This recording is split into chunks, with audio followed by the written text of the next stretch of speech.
अस्सलामुअलैकुम, मैं हूं समर अब्बास। गजा में इसराइली बर्बरियत का सिलसिला थमा नहीं था कि इसराइल ने एक और मुस्लिम मुल्क ईरान पर हमला कर दिया। इसराइल ने अपने 200 लड़ाका तैयारों के साथ ईरान की 100 से ज्यादा तंसीबात को मिसाइलों से निशाना बनाया, जिसके नतीजे में ईरान की अस्करी और जौहरी क़यादत और तंसीबात को नाकाबिल तराफी नुकसान पहुंचाया गया है। इसराइल के इस हमले में पासदारान इनकलाब के सरबराह, आर्मी चीफ समेत मुतअद्दिद अहम कमांडर्स और 6 जौहरी साइंसदान शहीद हुए हैं।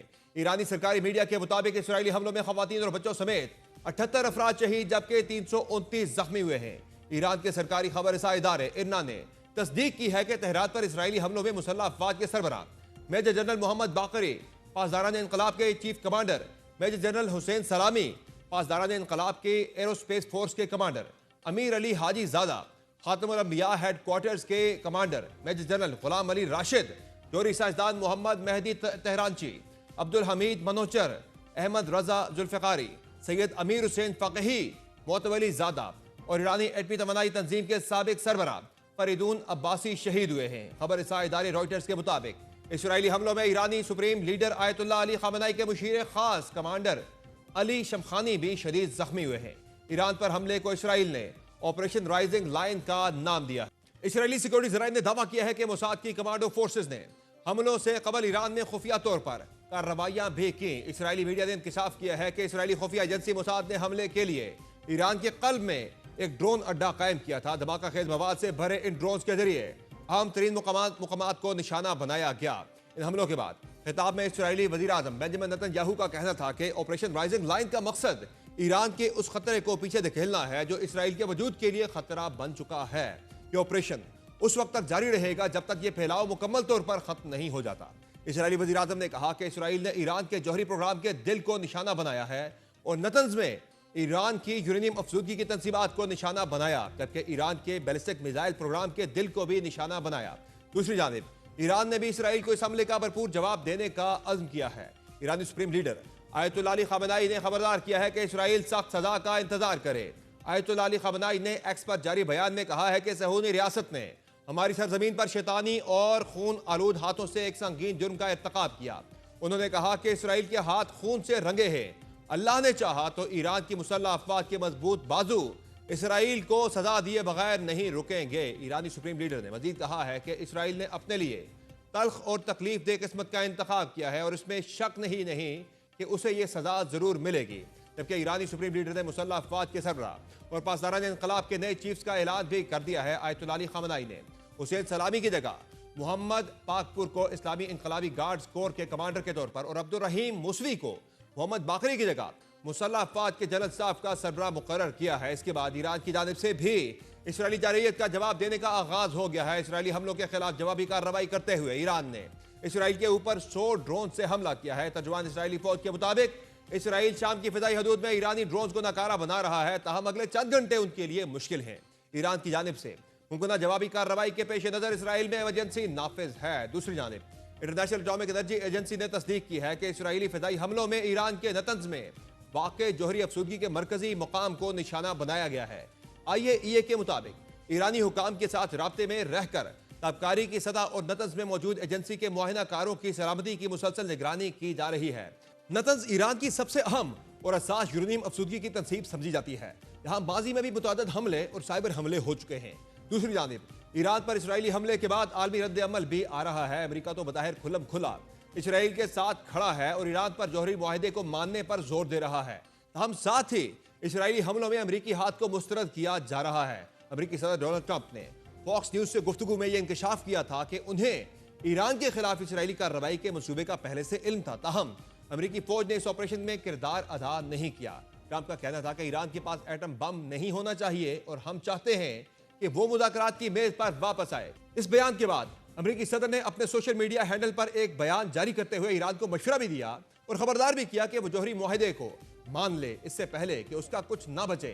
अमेरिकी सदर का मजीद कहना था कि ये सूरत हाल खत्म की जाए, वरना पहले से तयशुदा हमले ज्यादा संगीन होंगे। ट्रंप के इस बयान के बाद आलमी तज्जियाकारों ने खित्ते में कशीदगी मजीद बढ़ने का खदशा जाहिर किया है। इसराइल की जानिब से ईरान पर किए गए हमलों ने न सिर्फ मशरिक़ वस्ता बल्कि पूरी दुनिया को हिलाकर रख दिया है। जहां तेहरान में जौहरी तनसीबात और आला फौजी हुकाम को निशाना बनाया गया, वहीं आलमी बरादरी ने इसराइली कार्रवाई को खुली जारहियत करार देते हुए सख्त रद्द-ए-अमल दिया है। वज़ीर-ए-आज़म शहबाज शरीफ ने ईरान पर इसराइल के जारहाना हमले की शदीद तरीन अल्फाज में मजम्मत करते हुए कहा है कि यह जारहियत निहायत गैर जिम्मेदाराना इक़दाम और इंतहाई तशवीशनाक है। इसराइल का यह मुकम्मल गैर जिम्मेदाराना इक़दाम खतरे से 2-4 खित्ते में मजीद अदम इस्तेहकाम पैदा करेगा। अहम बात यह है कि सऊदी अरब की जानिब से भी ईरान पर इसराइली जारहियत की शदीद मजम्मत की गई है। सऊदी वज़ारत ख़ारजा की जानिब से जारी बयान में इसराइली जारहियत की सख्त मजम्मत करते हुए इसे ईरान की खुद मुख्तारी और सलामती पर हमला करार दिया गया है। बयान में कहा गया है कि यह कार्रवाइयाँ आलमी क़वानीन और असूलों की खुली खिलाफ वर्जी हैं। यह घिनौने हमले नाकाबिल कबूल है और अक़वाम मुत्तहिदा की सलामती कौंसल और आलमी बरादरी की जिम्मेदारी है कि वो इस जारहियत को फौरी तौर पर रोकने के लिए मौसर इक़दाम करे। याद रहे कि सऊदी अरब और ईरान ने 2 साल कबल सिफारती ताल्लुकात बहाल किए थे और एक बार फिर दोनों ममालिक हम आहंगी के साथ इसराइली जारहियत की मुखालफत में यकजुबान नजर आ रहे हैं। इसके अलावा सेक्रेटरी जनरल अक़वाम मुत्तहिदा अंतोनियो गुतरस के तर्जुमान का कहना है कि इसराइली हमलों पर गहरी तशवीश है, खास तौर पर जब ईरान और अमरीका के दरमियान जौहरी मुज़ाकरात जारी हैं। आलमी रद्द-ए-अमल और मज़म्मतों के बावजूद भी इसराइल की जारहियत नहीं रुक रही और इत्तलात के मुताबिक इसराइल ने हमलों का नया सिलसिला शुरू कर दिया है। ईरानी मीडिया के मुताबिक ईरानी शहर तबरेज और शिराज को भी निशाना बनाया गया है, जबकि ईरान की नतंज जौहरी तनसीब पर एक बार फिर हमला किया गया है। दूसरी जानिब इसराइली जारहियत के बायस जहां आलमी अमन को संगीन खतरात लाहक हुए हैं, वहां इस कशीदगी के असरात आलमी मईशत पर भी पड़ने लगे हैं। गैर मुल्की मीडिया के मुताबिक इसराइली फदाई हमलों के बाद आलमी मार्केट में खाम तेल की कीमतों में नुमाया इजाफा हुआ है। रिपोर्ट के मुताबिक ब्रेंट ऑयल की कीमत में 7.4% इजाफा रिकॉर्ड किया गया है। माहिरीन के मुताबिक अगर मशरक़ वस्ता में कशीदगी बरकरार रही तो आलमी तवानाई की कीमतों में मजीद इजाफा देखने को मिल सकता है, जिसके असरात तरक्की पजीर और तरक्की याफ्ता दोनों मईशतों पर पड़ सकते हैं। इसराइली हमले से मशरक़ वस्ता के 2 शदीद मुखालिफ ममालिक के दरमियान मुकम्मल जंग का इम्कान पैदा हो गया है, क्योंकि ईरान इस हमले को इराक के साथ 1980 की जंग के बाद ज्यादा मोहलिक समझता है। इसी तनाजुर में दोनों ममालिक की अस्करी ताकत का मवाजना इंतहाई अहम है। ईरान और इसराइल के दरमियान तकरीबन 2152 किलोमीटर का जमीनी फासला है और अक्टूबर 2024 में ईरान ने इसराइल पर मिसाइल हमला करके यह साबित कर दिया था कि ईरान अरसे दराज से अपने जिस मिसाइल प्रोग्राम पर काम कर रहा है उसमें काफी तरक्की हुई है। 2022 में अमेरिकी सेंट्रल कमांड के जनरल केनेथ मैकेंजी ने कहा था कि ईरान के पास 3000 से ज्यादा बैलिस्टिक मिसाइल हैं। ईरान के मिसाइलों में शहाब 1 मिसाइल है जिसकी रेंज 300 किलोमीटर है। शहाब 2 500 किलोमीटर तक मार कर सकता है। शहाब 3 मिसाइल 2000 किलोमीटर तक मार करने की सलाहियत रखता है। इसके अलावा ईरानी मिसाइलों में 700 किलोमीटर तक मार करने वाला जुल्फिकार, 750 किलोमीटर तक मार करने वाला कायम 1 भी शामिल है। ईरान के मिसाइलों में एक अहम इजाफा फतह 110 हाइपरसोनिक मिसाइल हैं जो 300 से 500 किलोमीटर तक हदफ को निशाना बनाने की सलाहियत रखते हैं। दूसरी जानिब इस बात की कोई हतमी तस्दीक नहीं कि इसराइल के पास कितने मिसाइल हैं, लेकिन यह बात वाज़ेह है कि मशरिक़ वस्ता में अगर किसी मुल्क के पास जदीद तरीन मिसाइलों का जखीरा है तो वो इसराइल है। इसराइल के मशहूर मिसाइलों में डेलाइला, जिब्राइल, हारपोन, येरिको 1, येरिको 2, येरिको 3, लोरा और पोइपे शामिल हैं।